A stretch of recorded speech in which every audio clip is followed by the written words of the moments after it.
Hello दोस्तों, आप सभी का एक बार फिर स्वागत है एक्सेल के एक नए क्लास में। एक्सेल के आज के क्लास में हम आपको बताने चल रहे हैं 10 महत्वपूर्ण फंक्शंस के बारे में। तो देख सकते हैं आज जो हम फंक्शंस आपको बताएंगे, इसमें पहला फंक्शन हमारा एड्रेस है, फिर रो है, रोज है, कॉलम है, कॉलम्स है, कोड है, कैर है, एग्जैक्ट है, फिक्स्ड और डॉलर है।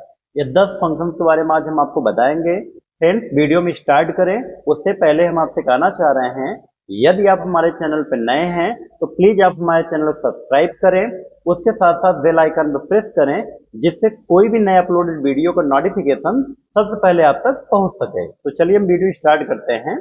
तो देख सकते हैं यहाँ पहला फंक्शन हमने दे रखा है एड्रेस। एड्रेस से होता क्या है, एड्रेस आप किसी भी सेल रेंज का एड्रेस आप जान सकते हो, और एड्रेस क्या करेगा, सेल रेंज का एड्रेस बताएगा, लेकिन अलग अलग एबीएस नंबर दे करके आपको अलग अलग तरीके से बताएगा। तो इसके लिए हम क्या करेंगे, सबसे पहले इक्वल टू करेंगे। इक्वल टू करने के बाद फॉर्मूला टाइप करेंगे एड्रेस। एड्रेस टाइप करने के बाद देख सकते हैं रो मांग रहा है। रो के लिए हमने दे दिया 5। फिर कॉलम मांग रहा है। अब कॉलम की संख्या जो भी देना आप दे सकते हैं। कॉलम के लिए दे दिया हमने 3, मतलब आप जो कॉलम दिए हैं 3, रो दिए हैं 5। इसका मतलब जो सेल एड्रेस आपने प्रोवाइड किया है C5 का एड्रेस प्रोवाइड किया हुआ है। फिर कामा लगाइए, फिर देख सकते हैं यहाँ एबीएस नंबर मांग रहा है। अब एबीएस नंबर होता क्या है, अब देखिए एबीएस नंबर आप बता करके अलग अलग वैल्यू प्राप्त कर सकते हैं। तो देखिए मैंने यहाँ एबीएस नंबर में लिखा हुआ है, अगर आप एबीएस नंबर 1 देते हैं, 1 देंगे, अगर नहीं भी देंगे वो डिफॉल्ट में 1 मान लेगा। तो जो आपका रिजल्ट आएगा एब्सोल्यूट एड्रेस में आएगा। अगर आप 2 देते हैं, रो आपका एब्सोल्यूट रहेगा, कॉलम रिलेटिव रहेगा। अगर आप 3 देते हैं तो आपका रो रिलेटिव रहेगा और कॉलम एब्सोल्यूट कर देगा। अगर 4 देते हैं तो आपका रिलेटिव में आ जाएगा। तो चलिए हम सबसे पहले हम एबीएस नंबर नहीं देते हैं, हम ब्रैकेट क्लोज करते हैं और इंटर करते हैं। तो देख सकते हैं हमारा जो एड्रेस रिटर्न किया हुआ है, यानी ये एब्सोल्यूट में दिया हुआ है। आप यहाँ 1 दे भी सकते थे, नहीं भी देंगे तो मान लेगा। देख सकते हैं यहाँ पे जो हमारा वैल्यू आया है वो एब्सोल्यूट में आया है। अब एब्सोल्यूट होता क्या है, एब्सोल्यूट फ्रेंड हमारा रो लेवल और कॉलम लेवल पर डॉलर लग जाता है। और आप यहाँ देख सकते हैं, अगर आप यहाँ एबीएस नंबर में 1 देंगे तब भी यही रिजल्ट पाएंगे। लेकिन अगर आप एबीएस नंबर में 2 देंगे, तो आप देख सकते हैं हम यहाँ पे 2 देने चल रहे हैं। हमने यहाँ 2 दिया। अब 2 देने पे क्या होगा, आपका एब्सोल्यूट रो करेगा और कॉलम को रिलेटिव करेगा। आप इंटर करिए तो देख सकते हैं आपका जो कॉलम है वो आपका रिलेटिव है, लेकिन रो आपका एब्सोल्यूट है। क्योंकि एब्सोल्यूट इसलिए है क्योंकि आपका रो के पहले डॉलर लगा हुआ है। अगर सेम इसी तरीके से आप यहाँ 3 देंगे, 3 देने पे क्या होगा, आपका रो रिलेटिव होगा और कॉलम एब्सोल्यूट होगा। आप इंटर करें तो आप देख सकते हैं यहाँ पे आपका कॉलम एब्सोल्यूट है, रो आपका रिलेटिव हो चुका है। और इसी तरीके से अगर आप यहाँ पे 4 देंगे, 4 देने पे आपका जो सेल एड्रेस आएगा वो रिलेटिव में आएगा। तो देख सकते हैं रिलेटिव में आ चुका है। अब हमारा अगला फंक्शन रो। रो से क्या होगा, आप किसी भी सेल रेफरेंस में कौन सा रो यूज किया गया है उसको आप जान सकते हैं। इसके लिए क्या करेंगे, इक्वल टू हमने दिया रो। रो देने के बाद ब्रैकेट लगाया, फिर यहाँ रेफरेंस मांग रहा है। रेफरेंस के लिए देखिए हमने ए रेफरेंस दे दिया C6, यानी ये रो की संख्या बताएगा। C6 में आपका कौन सा रो है, यानी 1 2 3 4 5 6, छठा रो है, तो यानी बताएगा रो की संख्या जो है 6 है। तो देख सकते हैं 6 आया। और रोज फंक्शन से क्या करेगा, किसी भी सेल रेफरेंस में टोटल कितने रो यूज किए गए हैं उसको बताएगा। इसके लिए क्या करेंगे, इक्वल टू लगाएंगे, फिर यहाँ पे रोज लिखेंगे, फिर ब्रैकेट लगाएंगे, फिर आप यहाँ पे एरे देंगे। एरे के लिए देख सकते हैं हम यहाँ पे यहाँ तक एरे दिए हैं। अब यहाँ पे टोटल कितनी रो यूज किया गया वही बताएगा। देख सकते हैं इसमें जो रो यूज किया गया है 1 2 3 4 5 6 रो यूज किया गया, तो इसका आंसर आएगा 6। अब हम अगला फंक्शन बताने चल रहे हैं कॉलम। कॉलम से क्या बताएगा, किसी भी सेल में कौन सी कॉलम की संख्या है वो कॉलम की संख्या बताएगा। तो इसके लिए क्या करेंगे, इक्वल टू लगाएंगे और यहाँ फार्मूला टाइप करेंगे कॉलम। कॉलम टाइप करने के बाद ब्रैकेट लगाएंगे। ब्रैकेट लगाने के बाद देख सकते हैं यहाँ पे रेफरेंस मांग रहा है। रेफरेंस के लिए कोई भी रेफरेंस आप दे दीजिए। हमने दे दिया D6। D6 देंगे तो आपका D कौन सा कॉलम है, ए पहले कॉलम है, बी दूसरा कॉलम है, सी तीसरा है, डी चौथा कॉलम है। तो कॉलम की संख्या बताएगा 4। और कॉलम से क्या होगा, कॉलम से किसी भी एरे में टोटल कितने कॉलम का प्रयोग किया गया है उसको बताएगा। इसके लिए क्या करेंगे, इक्वल टू, हम फार्मूला टाइप करेंगे कॉलम्स, कॉलम्स टाइप करने के बाद एरे देंगे। एरे के लिए देख सकते हैं हमने यहां से यहां तक पूरा एरे दे दिया। अब एरे ब्रैकेट क्लोज करेंगे, एरे देने के बाद ब्रैकेट क्लोज करेंगे। ब्रैकेट क्लोज करने के बाद देख सकते हैं यहाँ पे जो टोटल कॉलम यूज किया गया है, 1 2 3 4 5, टोटल 5 कॉलम यूज किया गया है, तो इसका आंसर आएगा 5। अब हमारा अगला फंक्शन है, अगला फंक्शन है कोड। कोड फंक्शन से क्या कर पाएंगे, तो आपके कीबोर्ड में ढेर सारे कैरेक्टर दिए गए हैं और हर कैरेक्टर का कुछ ना कुछ कोड है। किस कैरेक्टर का क्या कोड है, वही कोड फंक्शन की मदद से हम जानेंगे। इसके लिए क्या करेंगे, इक्वल टू करेंगे। इक्वल टू करने के बाद फार्मूला टाइप करेंगे कोड, कोड टाइप करने के बाद ब्रैकेट लगाएंगे। अब ब्रैकेट लगाने के बाद आपको टेक्स्ट देना पड़ेगा। अब जिस टेक्स्ट का कोड जानना है आप उसको डबल इन्वर्टेड कॉमा में दे सकते हैं। जैसे हमने डबल इन्वर्टेड कॉमा हमने दे दिया एस्टेरिस्क वाला टेक्स्ट। अब इसका क्या कोड होगा वो आपको रिटर्न करके बताएगा। देख सकते हैं इसका जो कोड है 42 है। और सेम इसी तरीके से इक्वल टू हम लिखते हैं कोड, कोड लिखने के बाद हम यहाँ पे टेक्स्ट मांग रहा है, टेक्स्ट के लिए हमने दे दिया डबल इन्वर्टेड कॉमा में कैपिटल ए। अब कैपिटल ए का जो भी कोड रहेगा वो हमें बताएगा। तो कैपिटल ए का जो कोड है वो आपका 65 है।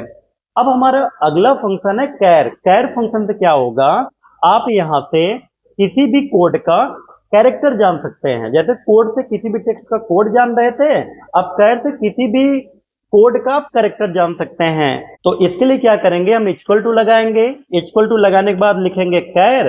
कैर देने के बाद देख सकते हैं यहाँ नंबर मांग रहा है, नंबर के लिए हमने दे दिया 42। अब ब्रैकेट क्लोज करेंगे और यहाँ एंटर करेंगे तो देख सकते हैं यानी जो आपका 42 का कैरेक्टर है वो आपका एस्टेरिस्क है। सेम इसी तरीके से आप जिस भी कोड का कैरेक्टर जानना चाहते हैं आप जान सकते हैं। तो इसी तरीके से एक हम और बताने चल रहे हैं, इक्वल टू हमने यहाँ लिखा कैर। कैर लिखने के बाद हमने दे दिया 80। अब 80 का जो भी कैरेक्टर रहेगा वो आ जाएगा। देख सकते हैं 80 का कैरेक्टर आपका P है। अब अगला फंक्शन हमारा है एग्जैक्ट। एग्जैक्ट फंक्शन से क्या होता है, जैसे आप देख सकते हैं हमने यहाँ लिखा YCP स्मॉल में लिखा हुआ है, फिर हमने YCP कैपिटल में लिखा हुआ है, फिर हमने YCP स्मॉल में लिखा हुआ है। अब एग्जैक्ट फंक्शन से क्या करेंगे, दो टेक्स्ट को हम मैच कराएंगे।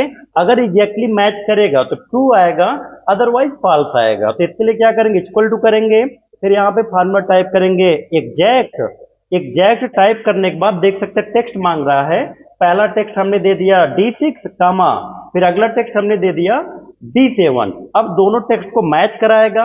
मैच कराने के बाद अगर एग्जैक्टली मैच कर जाएगा तो ट्रू आएगा। देख सकते हैं मैच करेगा नहीं क्योंकि हमने D6 में स्मॉल लेटर में YCP लिखा हुआ है और D7 में कैपिटल में लिखा हुआ है। तो इसका जो आंसर आएगा वो आएगा फॉल्स। तो आप देख सकते हैं इसका जो आंसर आया है वो फॉल्स आया हुआ है। तो इसी तरीके से हम फिर से लिखेंगे एग्जैक्ट। एग्जैक्ट देने के बाद अब यहाँ पे टेक्स्ट 1 मांग रहा है। टेक्स्ट 1 के लिए मैंने दे दिया D6, फिर हमने लगाया कामा। फिर टेक्स्ट 2 मांग रहा है, टेक्स्ट 2 के लिए मैंने दे दिया D8। अब आप यहाँ देख सकते हैं हमने D6 में भी YCP स्मॉल लेटर में लिखा हुआ है और D8 में भी स्मॉल लेटर में लिखा हुआ है। इसका जो आंसर आएगा वो आएगा ट्रू, क्योंकि वो एग्जैक्टली मैच कर रहा है। तो हमारा अगला फंक्शन है फिक्स्ड। फिक्स्ड फंक्शन से क्या होता है, जैसे मान लीजिए आपने यहाँ एक डेसिमल में नंबर दिया हुआ है।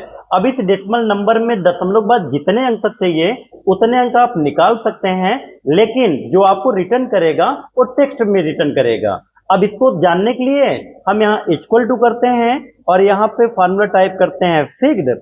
फिक्स्ड टाइप करने के बाद देख सकते हैं नंबर मांग रहा है, नंबर के लिए मैंने इस नंबर को दे दिया, फिर कामा, फिर यहाँ डेसिमल मांग रहा है। डेसिमल मतलब दशमलव के बाद आपको कितने अक्षर तक चाहिए वो बता सकते हो। जैसे मान लीजिए दशमलव के बाद हमें 2 अक्षर तक चाहिए। अब यहाँ ब्रैकेट हम क्लोज करते हैं। ब्रैकेट क्लोज करने के बाद इंटर करेंगे तो यानी आपका जो आंसर आएगा 25.36 इतना आएगा, लेकिन ये टेक्स्ट में बदल देगा। तो आप इंटर करें, देख सकते हैं टेक्स्ट में बदल चुका है। अब कैसे आप जानेंगे टेक्स्ट में है, क्योंकि फ्रेंड जो आपका टेक्स्ट का बाय डिफॉल्ट अलाइनमेंट होता है वो लेफ्ट होता है और जो नंबर का अलाइनमेंट होता है राइट होता है। आप देख सकते हैं अगर हम यहाँ पे कोई टेक्स्ट लिखते हैं इसका जो अलाइनमेंट होगा वो लेफ्ट साइड होगा, लेकिन अगर कोई नंबर लिखेंगे उसका alignment by default right side होगा। तो यहाँ हम देख सकते हैं फिक्स्ड वैल्यू से क्या किया, यहाँ दशमलव के बाद जितने अंक तक आपको चाहिए वो आप निकाल लिए, वो भी टेक्स्ट फॉर्मेट में बदल करके। सेम इसी तरीके से अगर आप डायरेक्टली निकालना चाहते हैं, यहाँ पे मैंने वैल्यू दे रखा था, इससे आपने निकाला। यदि आप डायरेक्टली वैल्यू टाइप करके निकालना चाहते हैं तो वो भी कर सकते हैं। इसके लिए क्या करेंगे, इक्वल टू लगाएंगे, फिर यहाँ फार्मूला टाइप करेंगे फिक्स्ड। फिक्स्ड टाइप करने के बाद आप यहाँ पे नंबर मांग रहा है, नंबर के लिए आप जो भी नंबर देना चाहते हैं नंबर दे दीजिए, फिर यहाँ पे दशमलव लगाइए, फिर दशमलव के बाद जो भी अंक देना दे दीजिए, फिर यहाँ कामा लगाइए। नंबर में आपने इसको दे दिया, फिर डेसिमल, डेसिमल में आपको बताना पड़ेगा दशमलव के बाद कितने संख्या तक आपको चाहिए। जैसे हमने दे दिया 1 तो ब्रैकेट क्लोज करेंगे और यहाँ जब इंटर करेंगे इसका जो आंसर आएगा 365.2 आएगा, लेकिन टेक्स्ट वैल्यू में बदल करके आएगा। तो देख सकते हैं टेक्स्ट वैल्यू में आया हुआ है। अब हमारा आखिरी फंक्शन है डॉलर। डॉलर फंक्शन से आप क्या करेंगे, आप किसी भी नंबर को करेंसी फॉर्म में बदल सकते हैं। जैसे यहाँ पर हम एक नंबर लिख देते हैं 50,000, हमने 50,000 लिखा हुआ है, अब इस 50,000 को डॉलर में बदल देगा। तो इसके लिए क्या करेंगे, इक्वल टू करेंगे, फिर यहाँ फार्मूला टाइप करेंगे डॉलर। डॉलर टाइप करने के बाद देख सकते हैं नंबर मांग रहा है, नंबर के लिए आप ये नंबर दे सकते हैं और नंबर देने के बाद ब्रैकेट लगाएंगे तो 50,000 को किस में बदल देगा, करेंसी फॉर्मेट बदल देगा। तो देख सकते हैं आपका जो 50,000 था करेंसी फॉर्मेट में आ चुका है। लेकिन इसमें एक देख सकते हैं, जब हमने यहाँ फार्मूला टाइप किया था, यहाँ नंबर मांगा, नंबर के बाद आप देख सकते हैं यहाँ पे डेसिमल मांग रहा है। डेसिमल का मतलब ये होता है दशमलव के बाद आपको कितने अंक तक चाहिए। तो आप यहाँ 1 दे देंगे और इंटर करेंगे तो देख सकते हैं दशमलव के बाद एक केवल एक जीरो लगा हुआ है। तो आई होप फ्रेंड हमारा वीडियो आपको समझ में आया होगा। ऐसे वीडियो की जानकारी के लिए आप जुड़े रहे हमारे चैनल YCP टेक ट्यूटोरियल से। Thanks for watching.